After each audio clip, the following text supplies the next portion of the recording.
Don't you hear it? No. Baby, do you know what that's worth? Don't you hear it? No, yeah. You will. There's no future for her in any case. It's too much bleeding, they say. Her brain is gone, but Matthew is just a vessel now. And the baby is all that matters. I suppose it's all that ever mattered. I will be here until there's a baby. This is your walking partner, Aunt Lydia said. Where else would you be? They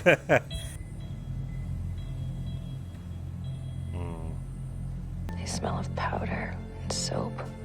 They smell like the ceremony, like Serena Joy when she held me down. It's hard not to fucking gag. When Aunt Lydia brings everyone to pray, it smells like sweat, like onions and oranges and fish from the grocery store. It smells like tape and pus from Janine's wounds. She has a smell too, kind of sweet decay, like wet leaves, like a dirty scalp, like her shit, soft, unformed, blameless. She smells like a baby. They're not real, you know.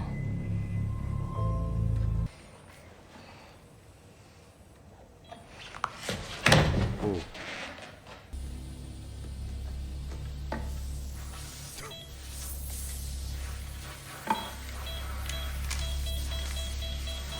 Nurses should rush in any second though, right? Dear God, please watch over this child. You gather your lambs in arms and carry them in your bosom. No. Dear God, Some more weird please watch stuff. over this child. Of Howard. Put yourself together, please. Of Howard. Hair out of your face. Nothing is uglier than vanity of Howard. That's better, dear. May I go home, please? No, you may not. Ridiculous. Please? You may go home when your walking partner goes home. I know I was shitty. Of Joseph, all you girls, just awful. I believe in you. God never gives us more than we can handle.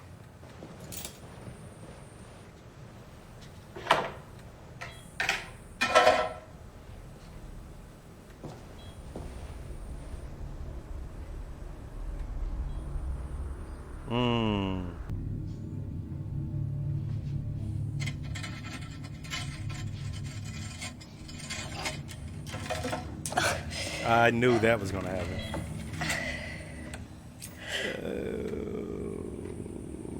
That's it. That's it. Drink the hepatitis juice. I know you're gone already.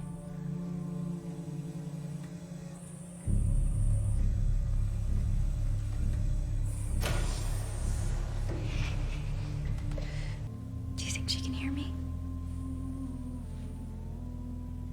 I just want you to know that I forgive you. And I want you to get better. She can't get better. I can wish for it anyway. I want you to find peace. I know how we can help her.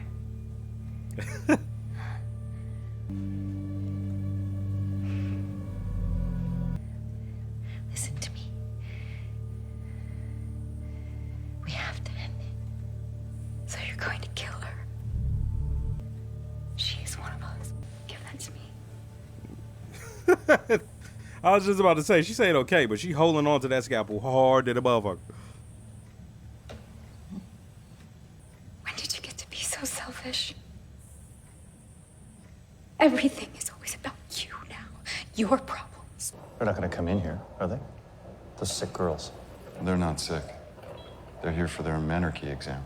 Y'all have all, see, I'm assuming all the women who watch this has already thought about that. Like, that was probably one of the first things you thought about. Me, I thought about it, let's see, this season, where I went, oh, wait, they got to continue doing this. Oh, wait, so even if some of them girls are daughters, they're going to make some of them handmaids after having them go through all this. It'll be a few years before they're ready to have babies of their own.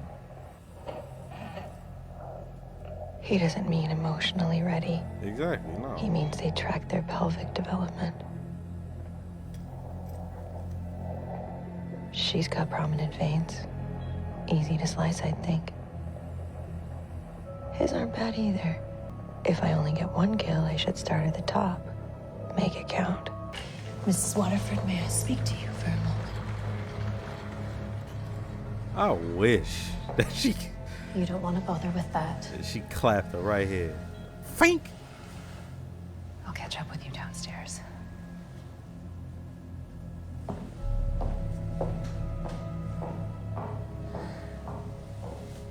Yeah, soft jokes up. Oh.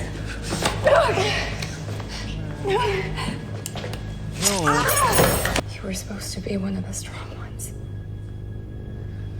One of the strong ones, bitch.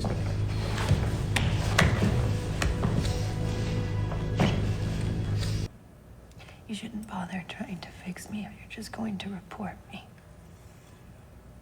You're right. I shouldn't. I took an oath. First, do no harm. Am I harming you? You're torturing her. She's not my patient. The child is. That's bullshit. Sir, Hold still. Holly Maddox. Well, now I know why you took a swipe at Mrs. Waterford. Dr. Maddox. Dr. Maddox, she was scary. You should know I was going to kill Serena. And her. And you too. I warned them. I said, you can't leave that girl in here praying for months on end. The brain atrophies in isolation and breeds despair. That's interesting that he said that, because a form of that has been happening to each one of those handmaids this entire time. And as I said, I think on the very first episode, they make sure to keep them around each other. Like, they do things right up until the point where they're going to go over the cliff, right? So, right when they're about to snap, they have a thing where everybody stones somebody. Right when they're about to snap, they had them kill somebody. Like, you know what I mean? And then having them all stay around each other, even though really they're truly in isolation, right? They have no one. They can't depend on another handmaid. So they're in a little form of that anyway. Their brain is atrophied. This just sort of sped it up, right? Because she's actually physically just, isolated and not speaking to anyone. You feel hopeless. How should I feel? Doctor, she's someone's child, too. I honor the handmaid's life by saving her child. How will you honor your daughters? Honor her life by saving the child's life. She gonna honor her daughters by ensuring she stays alive. Because as he said, she was suicidal. That was an interesting. I like that dialogue right there. Even down to her saying no, homicidal. He's like, but you knew you'd hang if all that happened. And it's like, yeah, clearly you're suicidal also in this situation. But here's the thing. No matter what they do, that's the fucked up thing about this whole situation. You have to be suicidal to attempt anything. You do everything with the expectation I might not survive, or the expectation I won't survive, right? That's they put you in a place where if you attempt anything, it's suicidal.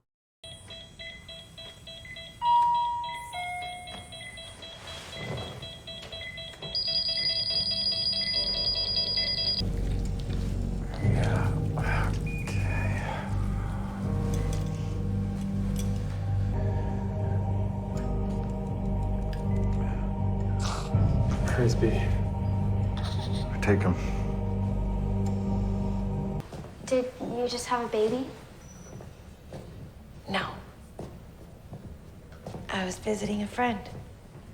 Oh, well, the Lord will heal her. You just have to pray hard enough. Praise be. I'm here because they said I can have babies. Later. Not right now. After I get married. So they're not going to make them handmaids. They're going to marry them off. But even still, it's like, fuck out of here.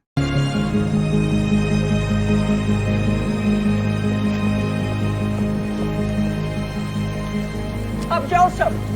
Come along.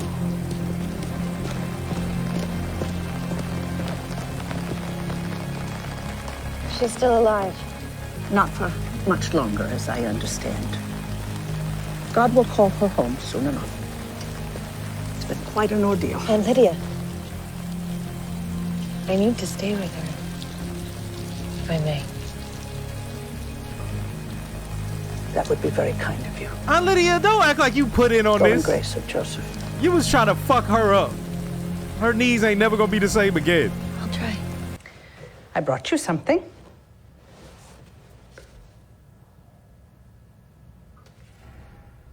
Nothing wrong with wanting to look your best. Let me help you. Aunt Lydia really knows how to treat a gal, huh? Fuck out of here. I'm sorry I was such a shit to you.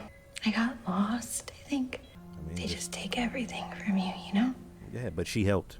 She helped take. They really do. I understand. Hey, stop being selfish. I understand that. Get it. Understand it. Get the context of everybody and how she's affecting everyone. But that woman specifically did something so egregious. I'm gonna get out as many children as I can. Oh, there we go. Okay. I don't really know how yet, but because Gilead should know how this feels. They should. To lose something. Okay. I like It's that. their turn to hurt. Love comes first. We'll make heaven a place on earth.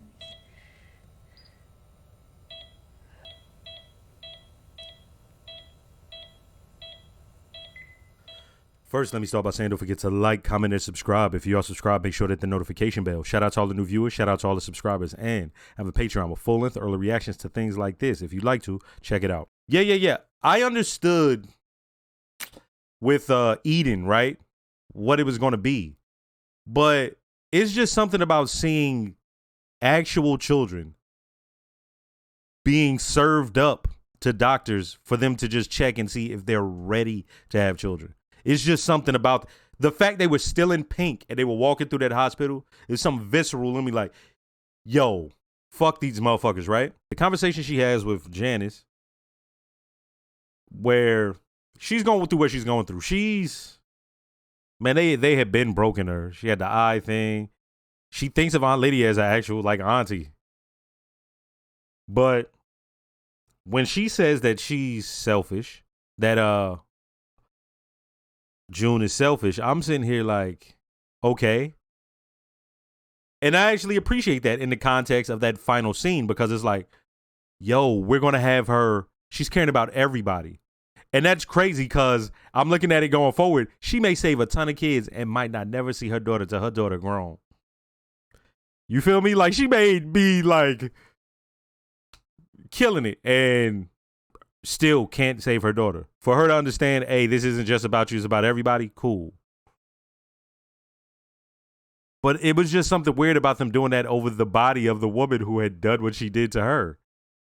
Right? It's kind of hard to tell somebody, hey, you're being selfish and all that. It's like, nah. So after she hears the you're being selfish thing, she wants to kill old girl, but she wants to help her get out of her misery. To the point where she asking the doctor, like, yo, why are you keeping her alive?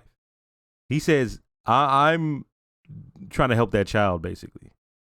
And I didn't have a problem with this episode, really. It was just that the language when it came to that woman laying there was oftentimes, it was weird. It was weird to me. But I will say this. That conversation she had with the doctor, the fact that the doctor knew about her mom and knew the type of woman she was like, oh, no wonder, right? And why tease us with that Serena slaying? I knew she wasn't going to die. I'm like, why y'all even doing this? Why y'all even going through this? And then when she sliced her knees is all fucked up and she did that, I'm like, oh, man, come on. Yeah, the conversation where she's like, so how long you been suicidal? She says, homicidal. He said, a word? Because if you would have killed me, Serena, old girl on the bed, you'd have been hanging. So you're suicidal. And I'm like, that was crazy because it hit me right then and there. For them to even think about leaving is a suicidal thought. It's something where you're expecting to die. You're not expecting to come back. You're not expecting to live. You're surrounded by this just giant force of Gilead and like fully surrounded. You're immersed in it. It's Marthas, you don't know who to trust. It's handmaids, you don't know who to trust. It's the wives, it's the commanders, it's all these people.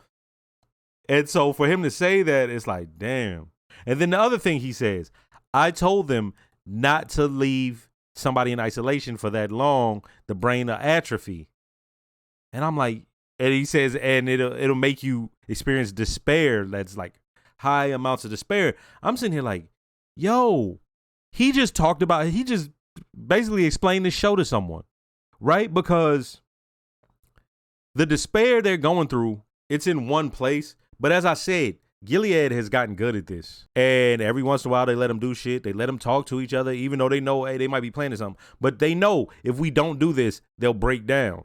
And so for them to push it all the way to the edge. So you see what the actual final end point of this isolation is, where she's just fully out of it, right? Like she won't kill everybody. She don't care about herself. And she saw those girls and she was thinking they weren't real. So it made me at that point think it's not real. So I'm like, well, I guess 90% of what I said didn't matter. But nah, it was real. And the fact that she saw that young girl when she left, and then she goes outside, talks to Aunt Lydia and be like, hey, I got to go back and see, oh, girl, she's still alive. And she speaks to her. It's like, oh, okay. I get it and I understand it and it makes sense. It's actually smart. You may not be able to save all the handmaids. And some of them, they're already too far gone. I know that sounds crazy and fucked up. But those young girls, y'all got to save them. If there's anybody you got to save them. You got to save them. Specifically, we saw Eden. And in my mind, I was just thinking, are they going to turn them into handmaids? Nah, they're going to have them be like Eden and fucking, you know what I mean? Except they're going to expect them to be making babies. And as I said, in a community like that, imagine something happens or because they're going to have them trying to do it mad early. Body's not ready. Remember, she says he's not talking about emotionally ready. He's talking about physically ready. So they think about all that. They're going to be shunned by the community, and I can see them giving your husband another wife, like all sorts of shit. Yeah, man. That was a good episode. These past two episodes, okay, we're heading back in a way where now the story's actually moving forward, but we actually got some good dialogue to go with it. And I rocked with this episode. Next episode.